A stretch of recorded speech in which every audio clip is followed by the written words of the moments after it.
Halo semuanya, Nanda di sini. Kemarin aku dapat sebuah pertanyaan dari temanku. Gimana ya aku tahu kalau aku kecanduan bokep? Nah, pertanyaan ini pertanyaan yang sangat bagus banget ya. Di video ini kali ini aku akan membahas tentang hal tersebut. Nah, untuk mengetahui hal tersebut, ada 5 tanda yang harus kamu tahu untuk mengetahui apakah kamu kecanduan atau enggak. Dan beberapa tanda tersebut emang udah digunakan oleh para ahli terapis kecanduan. Oh ya, sedikit disclaimer buat kalian ya. Video yang aku buat ini hanyalah informasi dan bukanlah sebuah saran medis. Kalau kamu perlu nasihat medis, aku menyarankan untuk menemui profesional. Oke, sebagai tambahan kalau kamu nanti ngerasa relate-nya cuma 1 atau 2 tanda aja, ini gak memvonis kamu 100% kamu adalah seorang pecandu.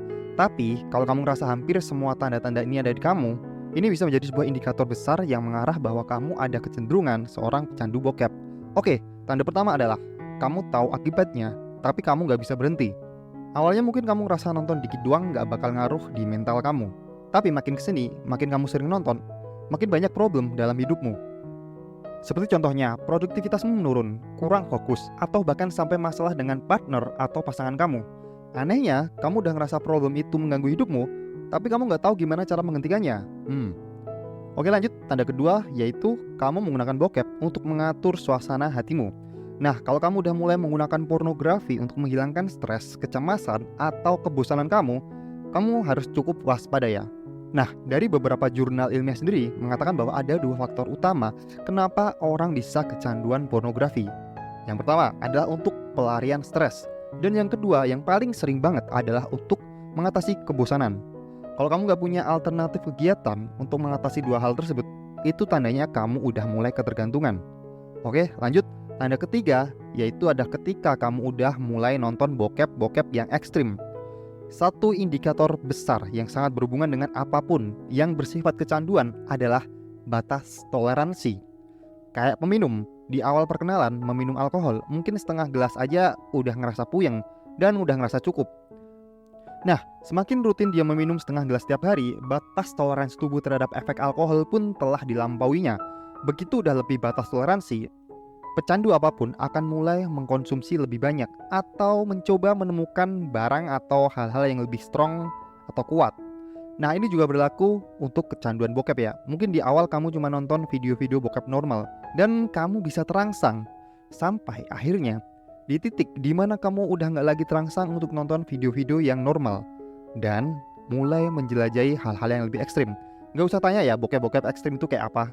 Atau barangnya kamu mulai nonton tayangan yang gak sesuai dengan orientasi seksualmu sekarang.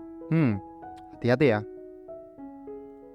Oke, lanjut. Tanda keempat yaitu adalah ketika kamu gampang terdistraksi, susah fokus, dan ngerasa motivasi kamu berkurang. Nah, ini ada hubungannya dengan neurotransmitter di otak yang bernama dopamin. Seperti yang udah pernah aku bahas di video sebelumnya, kalau kamu selalu melatih otak kamu buat mendapatkan dopamin yang melimpah di depan layar kaca dibandingkan dengan dopamin yang kamu dapatkan di dunia nyata, maka otak kamu akan belajar dan seolah berkata bahwa gak ada dopamin tuh yang gue dapat di dunia nyata, semua hanya ada di layar kaca. Nah, hal ini yang dapat membuatmu susah fokus karena kebanjiran dopamin dalam otak akan melumpuhkan reseptor dopamin otakmu dan justru malah dapat meningkatkan hormon kortisol atau hormon stres dalam tubuhmu.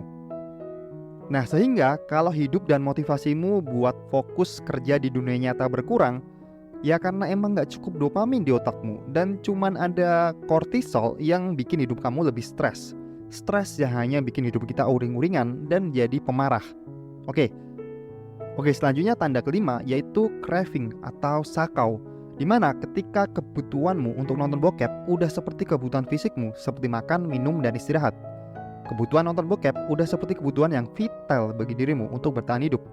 Nah, beberapa orang sebenarnya nggak bakal notice dengan hal ini sebelum mereka mencoba untuk berhenti. Katakanlah coba berkomitmen selama 30 hari untuk gak nonton lagi dan coba lihat selama 30 hari apakah bisa melakukannya tanpa ada withdrawal syndrome. Nah, withdrawal syndrome adalah sebuah istilah medis yang sering digunakan untuk para pecandu di mana adanya serangan psikologis ataupun fisik ketika pecandu itu berhenti melakukannya lagi.